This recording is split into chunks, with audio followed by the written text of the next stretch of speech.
Konnichiwa. Welcome to the Jandals in Japan podcast.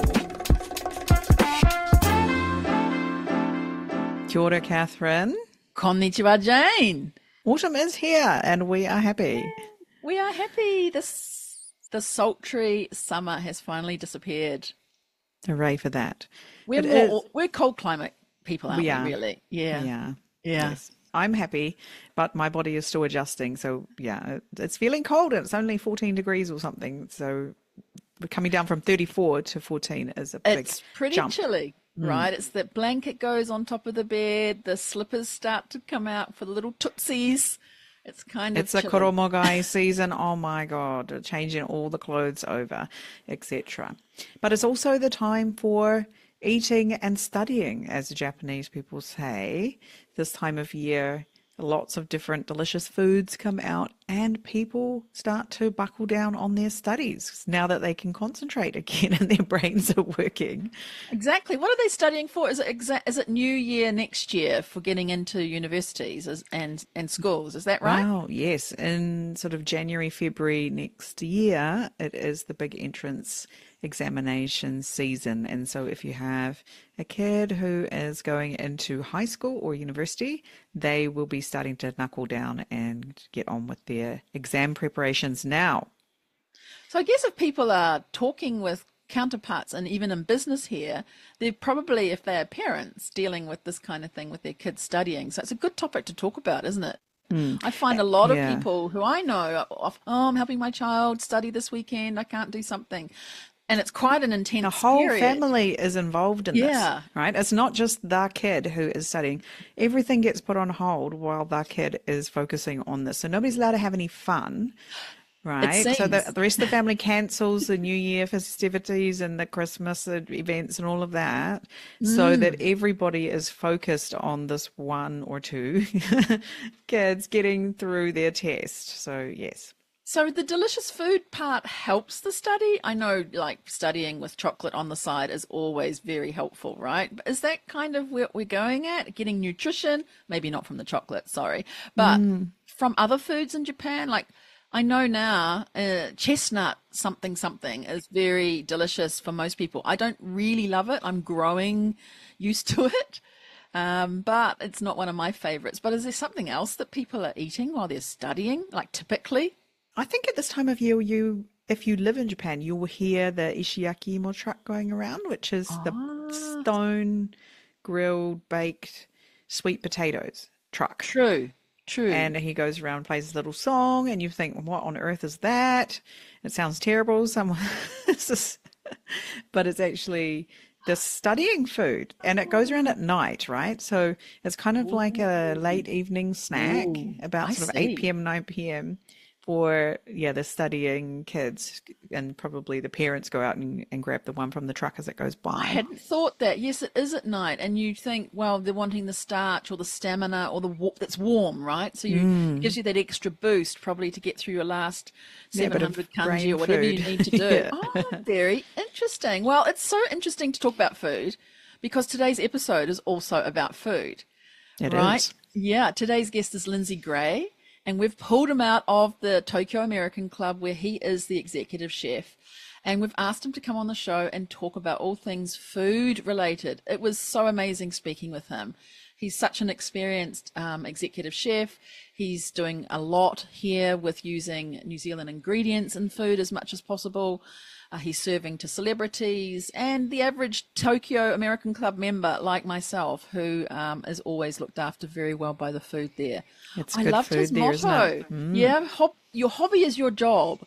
And I think that comes through in this episode with Lindsay. And we really hope that you enjoy it, because if you're a budding chef and you'd love to come to Japan, he also gives some really good tips on working as a chef over here.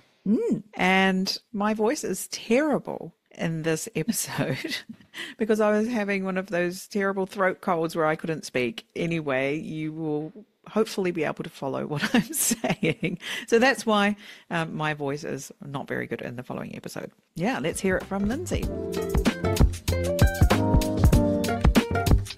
Kia ora, Lindsay. Welcome to the Jandals in Japan podcast. Great to have you on the show today. Oh, kia ora. Thank you. It's my absolute pleasure to join you this morning. So, Lindsay, we'd like to start with a warm-up question. Tell us about a kind of Japanese food you recommend that is not so well known. Not so well known. I would have to say it's something that I've kind of struggled with, and I do love all Japanese food, but there is a seaweed dish that kind of has a little bit of a slimy texture to it in Japan.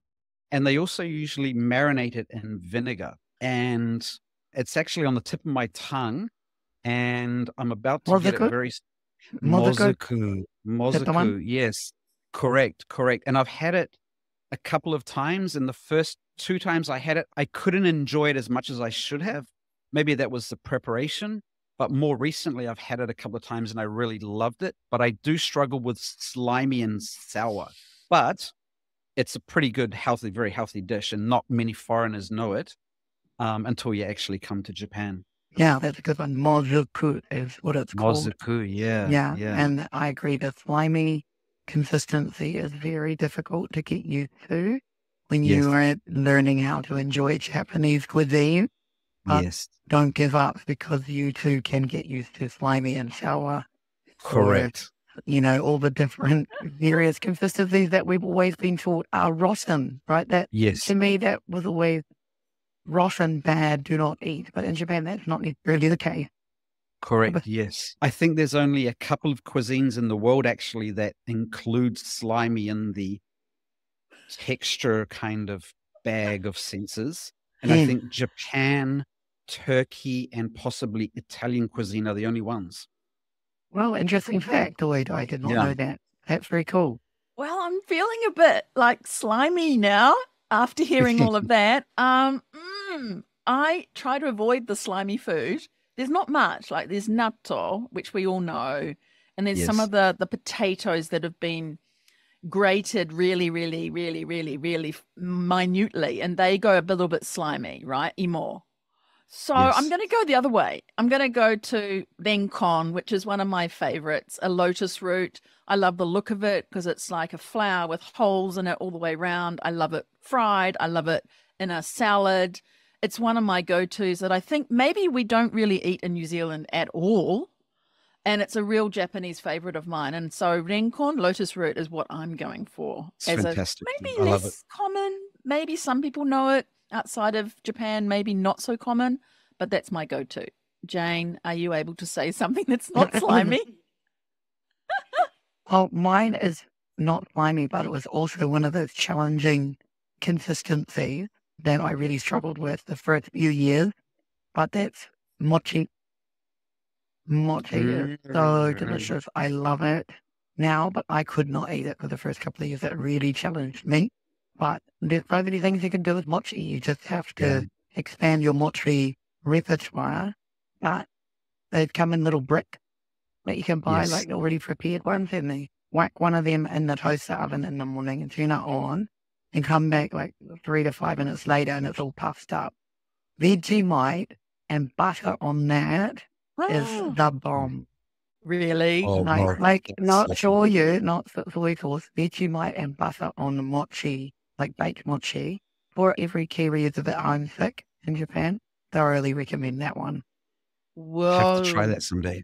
Oh my goodness, someday, but I don't know when. Maybe out in the future. Oh my goodness. Well, you heard it there.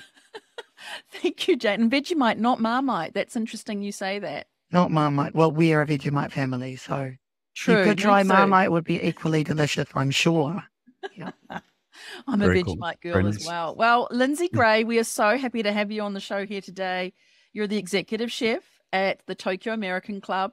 We've been waiting to have you come on the show for a while and, talk about your history of working in hospitality in both New Zealand and Japan. We know you studied at AIT in New Zealand. You're going to tell us a bit about that and some of your background there. And when you came to Japan and all bits and pieces there. So we're really glad to have you here. We know that your food motto is your hobby is your job, right? And so we're really looking forward to hearing you talk about your job, which happens to be your hobby, I believe. So welcome again to the Jandals in Japan podcast. Thank you. It's a pleasure to be here today. So do tell us then a little bit more about your background, getting into the culinary world. What sparked your interest in food and cooking? Sure. To kind of put it in some kind of a shell, I grew up in South Auckland. Manurewa High School was my high school I attended.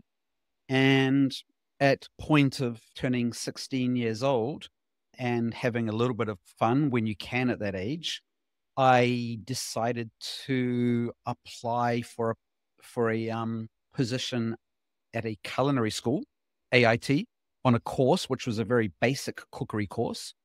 And usually you are not accepted into these courses. You need to come with some form, whether that even be a year or two of some kind of culinary experience. However, whether I was lucky or timing was correct, they allowed one spot on the course for someone who had no culinary background. And after going to AIT and doing interviews, I managed to successfully take that place on the course. And there started my culinary education from the absolute basics right through to full-time studying culinary for 18 months. So after, somewhat getting halfway through this culinary course, I started to write letters to the executive chefs in Auckland, letting them know who I am, what I had been doing, and what I'd like to do. So the executive chefs of the Sheraton, the Regent Hotel on Albert Street, the Pan Pacific Hotel. So they got letters from me, and lo and behold, 2 or 3 weeks later, I got a phone call from the executive chef at the Regent Hotel, which was back in the 90s, more or less kind of the top hotel in New Zealand. And the position was for a pantry hand. And that was, again, starting out at the bottom, making sandwiches and cutting vegetables and making mayonnaise in 30-liter volumes. And that was, kind of the grounding in the cold kitchen at the Regent Hotel. And, that led on to the chef offering an apprenticeship, and there started my career. Tell me then, you've come to Japan now. What on earth got you to come to Japan? So through my time at the Regent, I had met some Japanese friends who were working at the hotel, and I had finished my apprenticeship, and along with friends who I had been to high school with, they were on their OEs to Europe. So on my way to Europe to further myself, I said, why not go to Japan and do a 6 months or a 1 year working holiday visa? And, from the start of it, I really did have a big interest in Japan and Asia, and knew that I was definitely going to love it. However, I didn't realize how much I would love it. And on arriving here, as we all know, our first week in Tokyo in Japan is everything's different, especially in 1995. There wasn't as much English signage. It was a sensory shock, to say the least, but I knew that I was going to enjoy this. Wow. So you stayed though, right? I did. So I pretty much went on the mission of trying to find a job with zero Japanese. And I was fortunate to run into a Canadian gentleman who had a little French bistro style restaurant in Nishiazabu. And I started working for him in his little kitchen, doing this and that, while also enjoying Japan. It was a full-time job. However, it afforded me the ability to also enjoy Tokyo without having to work 15, 16-hour days. Wow, how cool. Is that place still around? It's not. It's long gone. Wow, that's a really great way of getting started in the industry here, and just looking at the things that they do in the kitchen. The layout of the kitchen must have been quite different. The little restaurant and people coming in, regulars. You would have got a lot of a feel for how Japanese restaurants, or the way that Japanese like to be served. You would have seen a lot of that going on out of the corner of your eye, yeah? Yes, just the kitchen, for example. Now, the hard thing is being a foreigner, or perhaps a foreigner with some height in Japan, is they build the kitchens here for people who are probably 160 to 165 centimeters tall in general. So you're always constantly standing with a little bit of a bend in your lower back. And I think if you talk to enough foreign chefs, they'll tell you that if they were to be able to change one thing in this country, it'd be to design industrial kitchens where there's even just so slightly larger in size of working bench and stove height and etc. So that was the first. But you're right, you slowly learn the Japanese palate is a lot lighter. They don't appreciate strong flavors right in your face straight away, and probably more so on a salt level as well. I think foreigners, we tend to really well season our food.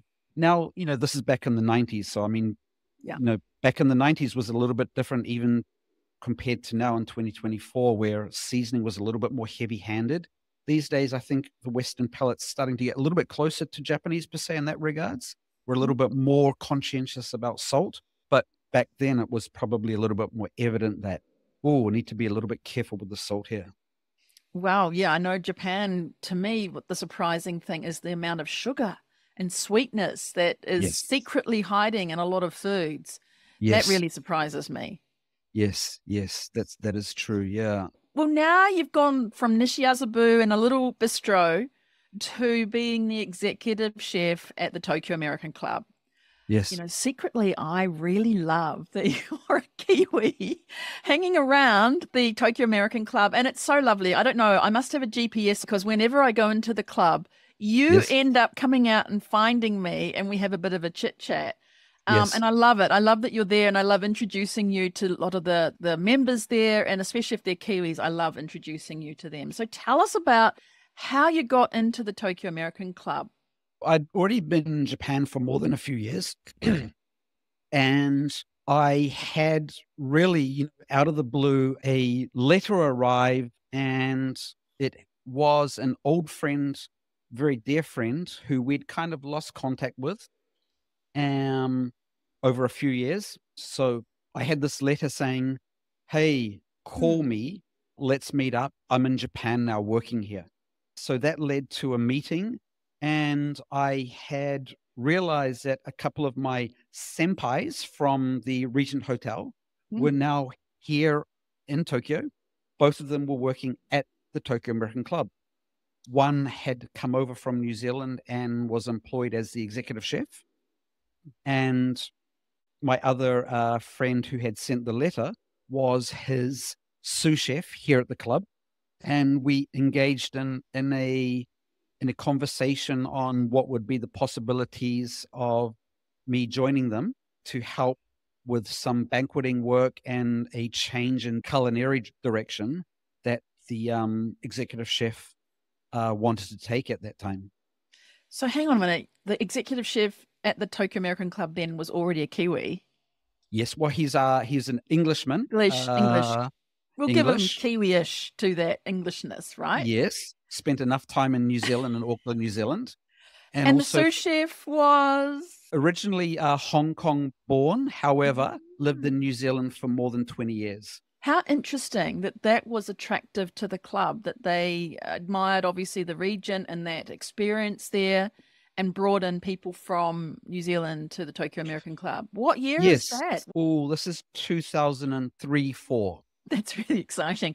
So you ended up being in the banqueting department. What happened then? You must have had a little few challenges perhaps, or some exciting opportunities came up while you were there getting ensconced into the club. Yes, it was an exciting time. This was back in the older Zabudai Club. And more than anything, it's really large volume banqueting. So this was at a time of change, kind of moving the banqueting from a very classical kind of on silverware canapé style of banqueting food to more of a modern presentation. Chinaware, new Chinaware was purchased, new banqueting lines were purchased. It was a massive move from old school classical banqueting food to more of a this is the early 2000s. We need to catch up with the times, so to speak. It was a big move, and the chef was pretty brave in going in that direction, and it was a large investment in many regards. Yeah. So what's it like for you now on a typical day at the club? I mean, I see you, and I know you add into there going to see Catherine, sitting down, having a coffee. But aside from that, what is happening for you? Because you must be having long days, either mornings, breaks, and then evenings. Tell us a little bit about that. Definitely, I do have some long days, no doubt. I try my best. I have a little 5-year-old daughter as well, so I try to kind of balance as much as I can to have some days where I'm not doing a long haul day and spend some time with her in the evenings or early mornings. And I guess with a kitchen size of having 70 plus chefs, 25 plus stewards to manage, there can be some stuff that's, checking protocols and coming in and checking boxes, so to speak. But I do try to have a mindset of trying to make every day as unique as I can, because if you don't do that, then you really are just checking boxes. Wow, yes. And I have some days where I feel I'm really successful at doing that. And some days where you have the day planned out and nothing goes to plan. You leave with more stuff on your plate than you arrived with. Literally. Literally, yes.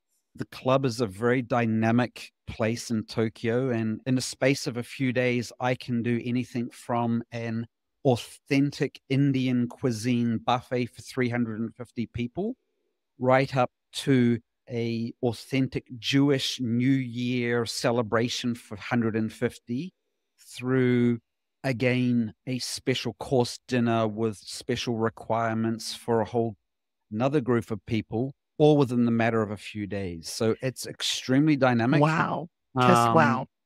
Yeah, just wow. How do you know all this kind of food? How do you know the varieties? If you've got amongst those 70 chefs, there must be people with some talents that you pull in on.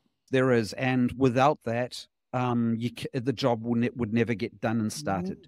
So I'm extremely lucky to have some talented chefs with me, but also on the diversity and aspect of it, it really does require sometimes a lot of self-learning as well. And, if I talk about, let me just throw something out there, a Mexican event we've started to do every year. We usually do it in November now. It's a Day of the Dead event, and it's for the membership. And we do for that event a mole negro. Now, this is a kind of Mexican stew using different types of dried peppers and chilies. And there's about 25 ingredients in this stew. From start to finish, it'll take 5 to 7 days to make. Now, this is sometimes a learning process by taking a recipe and trying it out and testing it a few times. But as you can imagine, testing something that takes a week to make can take a lot of background work as well. Mm-hmm. And these are the kind of projects here at the club that I think have kept me here for as long as I have been here, because you never stop learning. But also there's a standard part of the club where you're here to kind of like more or less protect. We have some dishes and recipes here that we won't take off the menus because they're an identity of the club. Is it like the United Nations in your kitchen? It must be. Yeah, all the problems that come along with all the different nationalities and all of that trying to work together. Yeah, you got it. You do have to manage people, and people come to work with emotions sometimes. Everyone has something going on in their lives, and hopefully we have everyone come and be as professional as they can. But unfortunately, human nature is such that when the kitchen gets hot, it's hard to stay calm sometimes. So I can have some weeks that are pretty intense on a human level, and I only hope that I'm getting a little bit better at managing that. Yes. But on that point, there must be some tips you've got there for maybe someone who's looking to work in the food industry in Japan. What sort of things do you think would be your tips for success here in that industry? Without a doubt, whether it's a kitchen or not, you need perseverance. And you need to have the ability to not always go at your pace. Some people want to learn really quickly, but in Japan, as we know, there's a process to learning. And specifically in a kitchen, especially with a 20-year-old young chef, they're ready to go to the next step, but the person teaching them is not ready to let them go to that next step. So if you have the ability to be able to understand that and proceed at someone else's pace, is a lot easier to do better, I believe, in Japan than wanting just to go absolutely full guns out. Obviously, I having the ability to learn a second language too is really important. And I probably say that from a point of view of having an interest in Japan in general. If you have a genuine interest in Japan to start with, it makes all the bumps in the road ahead so much more easier. Yeah, I'd agree with that. How about, I think before we talked today, you mentioned respect as one of the other tips that you had. Definitely. Yeah. And I think like an open-mindedness is something else you also mentioned. How do they kind of show up in your work? Respect is something that's extremely important, probably more so in Japan. And I say that also too from a perspective of Japan's an aging society. So the chances are that you're working with someone much older than you, I think, is greater in Japan than it is from, let's say, working in Europe, perhaps, or somewhere else in Southeast Asia. But in Japan, the chances are that you're working with staff who are older than you is greater. So having the respect and open-mindedness to also get what you need to get done, but also not tread on their perspective and way of doing things that has been done for the last 40, 50, 60 years. I would love to know, who are some of the highlight people that you've cooked for? Okay, so there's a few that I can't mention. Have some name drops that you can name on this. Okay, well, we've had some pretty high-ranking American military people come through the club as well. 4-star generals, 5-star generals, and the likes. We've also had a lot of Japanese royalty come through the club as well, from princesses to princes and cousins of the emperor and empress. And every now and then we'll have a rock star come in. We've had recently as kind of like a special guitar solo by the guitarist from Megadeth, Marty Friedman, who's a very long-term famous guitarist here in Japan. Any sporty kind of people? We love sporty people. Yeah. Well, on a private note, before the club, I've done some private catering for some pretty high-level Japanese sport personalities. Hideki Matsui from the Tokyo Giants. Wow. Wow. Was a private dinner at his house in Ginza a few years back. We've been lucky enough to have some really famous All Blacks. You may have heard of Richie McCaw, but he was at the club nice. On a couple of occasions. You forgot to ring me on that one, Lindsay. I did. I was too busy. You were. It's okay. Fantastic. Well, what are you seeing coming up on the horizon? Any sort of trends in the culinary world? Anything you're seeing in Japan that's emerging in foods and bev? Oh, I'm going to be really honest here. I love Japanese food, and I love getting out on a day off and trying to go and find somewhere new. Now, as I had mentioned before, I do have a 5-year-old. So there's limitations to where I can go, but I love to listen to other chefs. I'd love to go and try places as well. Now, we recently had Chef Michael Anthony from the Gramercy Tavern in New York, which is perhaps one of the more famous restaurants in New York, if not the whole of the United States, here for a collaboration celebrity chef event in July. And he had a great restaurant that he wanted to go and try because the perception of this restaurant was it had a connection to what he was doing back in New York. And that was Tanakada in Minami Aoyama.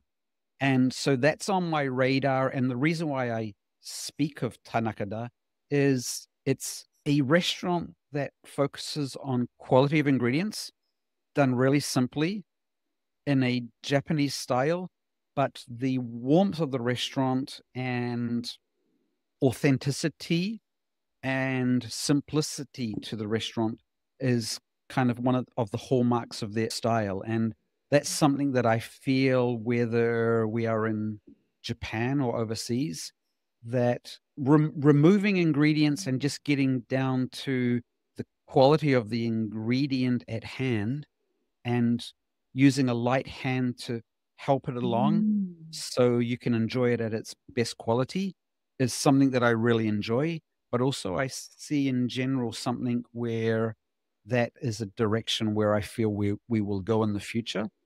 Because also the dilemma is there's just not enough people in the industry to have hands doing all kinds of complicated sauces and preparations that you need to really focus on the quality of the main ingredient. I'm so glad to hear that, because sometimes things seem so fussy. Is that the right word? Yes. It's like foaming on this and gold flake on that. And it feels a little bit over the top.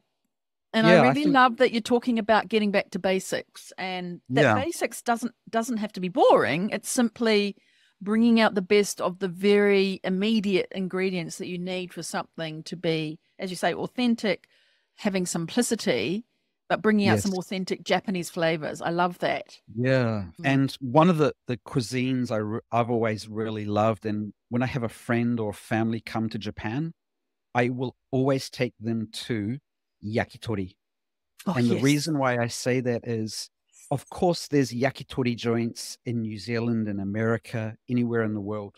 But the way the Japanese do yakitori in Japan, with the quality of chicken, the quality of charcoal, the quality of the equipment, and everything else that goes with that, I find to be just bellissimo.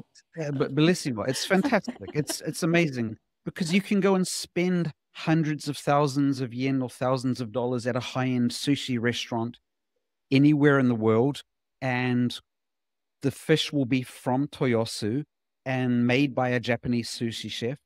But I think on a yakitori level, in my experience, that's the one Japanese cuisine where when you leave Japan, you cannot get the same quality. Oh, I love it. What's your favorite yakitori place in Tokyo? I'll share you mine. I have one, and it's very quaint, and it's been there forever. Torigin in Ginza. Torigin. Okay. And they share a sister restaurant called New Torigin. New Torigin. That's original. That's original. Yeah. It's in a little alleyway off Harumidori in Ginza. Fantastic. Can we tell them Lindsay sent us? You can. I don't know if they're giving you any discounts, but no, just they look after you. We're not after discounts. My fave is Kushimura, which is in Roppongi. It used to be a smoking yakitori, but it's all gone smoke free, and I've taken people there, and they love it, because it's, if you get a counter seki, a counter seat, it's really fantastic. I love it. I really recommend that place too. Yeah, Lindsay, we've got so much. I'm getting very hungry listening to you and talking with you. How do you continue to stay inspired? You've been at the club a long time. What keeps you going in this dynamic industry? As you mentioned right off the bat, my job is my hobby. And I say that where I, obviously I have days when I'm working and days when I'm, somewhat unplugged from the club.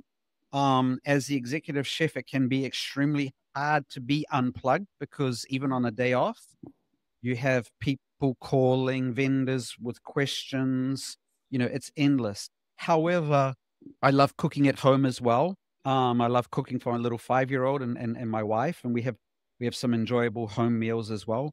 But staying inspired is a part of the job, and kind of going back to the more is less concept. These days, it's about, for me, finding great ingredients and then working with my chef to say, how can we implement this into this menu or this concept to take advantage of its qualities and use it to its best ability. And for me, being in Japan is, as we all know, we're in a country where the respect for quality ingredients and vegetables and fruits and seafood and proteins is really, really high on a world stage. So I consider myself just extremely lucky to be here in that regards. Fabulous, fabulous. So Lindsay, you are a Kiwi, you're in Japan. It must be very hard to forget that you're a Kiwi. So how do you bring in your Kiwiness into the menus? So being here at the club, obviously we do have a strong connection with America and American cuisine. But every now and then I'm extremely lucky to be able to put together a great menu for a New Zealand winery or perhaps a New Zealand corporate event. And that's when we go to town with the Manuka honey and the kumara, the green lip mussels, lamb shoulder, lamb leg, lamb chops, scampi, and all the ingredients that we kind of take for granted in New Zealand, because again, like Japan, New Zealand's a country that just has some absolute divine ingredients. And I love putting that together on those occasions. So people can say, oh, wow, we're in Tokyo, but this is New Zealand food using those great ingredients. Yeah. Now you're talking. That's fantastic. Well, absolutely fabulous. Jane, did you have anything you wanted to ask just at the end here before we wrap up? I was just thinking, wow, someone might be listening to this and thinking, I want to launch my chefing career. I want to go to Japan and learn all I can. Are you taking on people at the American Club these days, or? Well, as you know, with the visa process, it's not impossible, but it is doable. If any young chefs in New Zealand were thinking of that, I'd say first, before your culinary career, come to Japan for a year on a working holiday visa and see if you love Japan first, because it's not for everyone. You know, it changes quite quickly as well, but it also has some parts where change takes a long time. So I would say, even if it's for 3 months, come to Tokyo. Don't even worry about working, just enjoy Japan. And then from there, you could go back, you could make an educated decision to say, I really did love those 3 months. Let's do it for a year, come back for a year. And the chances are that you're going to find a pretty good workplace in an industry here that is just absolutely struggling to find staff is pretty high. You're going to have opportunity here. And then you go from there. You know, no need to think too far down the line. Come and see if Japan is for you first. Great advice. I think we just heard there, Catherine. Absolutely. Yeah. I mean, experience it. And Japan may have different, I don't know, visions or thoughts in your mind of what it is like. But when you come here, it can be quite different, or it could be even better than you thought you had in your mind. So I love that advice. Absolutely excellent. Great. Well, thank you, Lindsay. We've thoroughly enjoyed talking with you today. I know I'm super hungry. I'm going to have to find some. I'm not going to be able to get the green lip mussels, but I might be able to go and have a Manuka drink. And maybe Jane should be doing that too as she repairs herself, coming through from our previous few weeks of having a bit of a rough ride on the old throat there, Jane. Looking forward to hearing you come back. Manuka honey. Ginger and lemon, Ginger and lemon. All right, you heard it here first.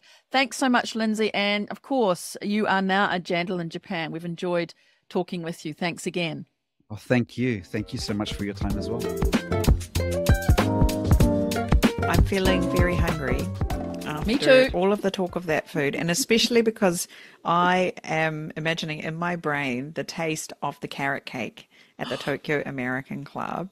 When I was there last time, I thoroughly enjoyed it, but I was certain there was alcohol in it, and I felt myself getting drunk on the alcohol that I was certain was in the cake, but then we asked and there was none. So I don't know what was going on with me. I think technically correct. There is none in the cake. There is alcohol in the sauce that goes over the cake. Oh, really? Okay, yes. Well, that was why I was feeling a bit woo. Surely I'm not making this up. Like it's like a placebo. You are right. So sometimes people put it on the side or say no sauce, but it's so good with the sauce. Or I forgot the right word. Sauce might not be the right word. Or icing. It's drizzled over. Frosting or something. Frosting. Yeah. It's certainly a bit diabolical, but it's the most amazing cake. Honestly, if you're going to have a carrot cake in Tokyo, because that's not easy to find a carrot cake in Tokyo, is it? Yeah, no way, not at all, not like that. So if you're hearing this, here's my gift to you: hit me up and come and come and sit with me at the Tokyo American Club, and I will let you have some of this cake, and you will just love it. You'll want to come back.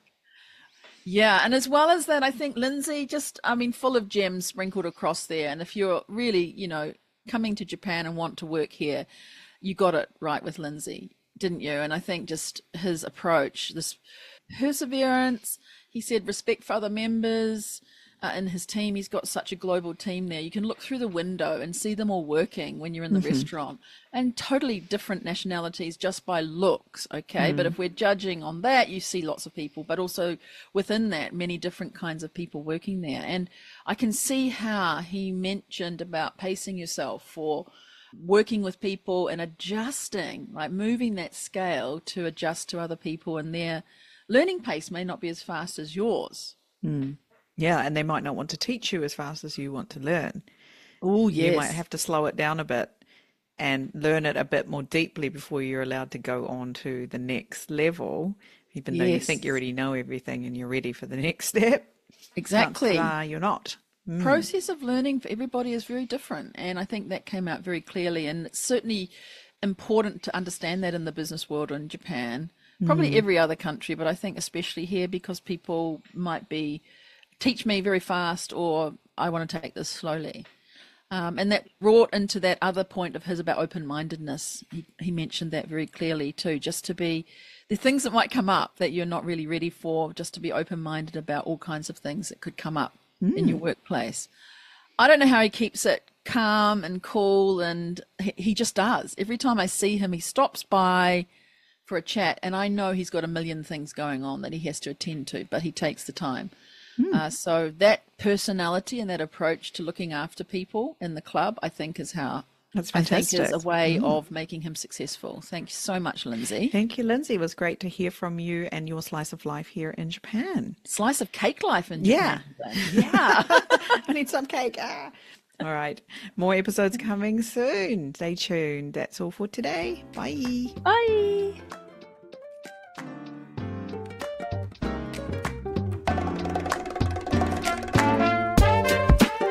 Thanks for listening. Make sure you check out our guests' links in the show notes. This podcast is brought to you today by Catherine O'Connell Law and Pod Launch with Jane. If you have a great story you think should be on the show, come and find us on LinkedIn or Instagram. We'd love to hear from you. See you next time. Mata ne!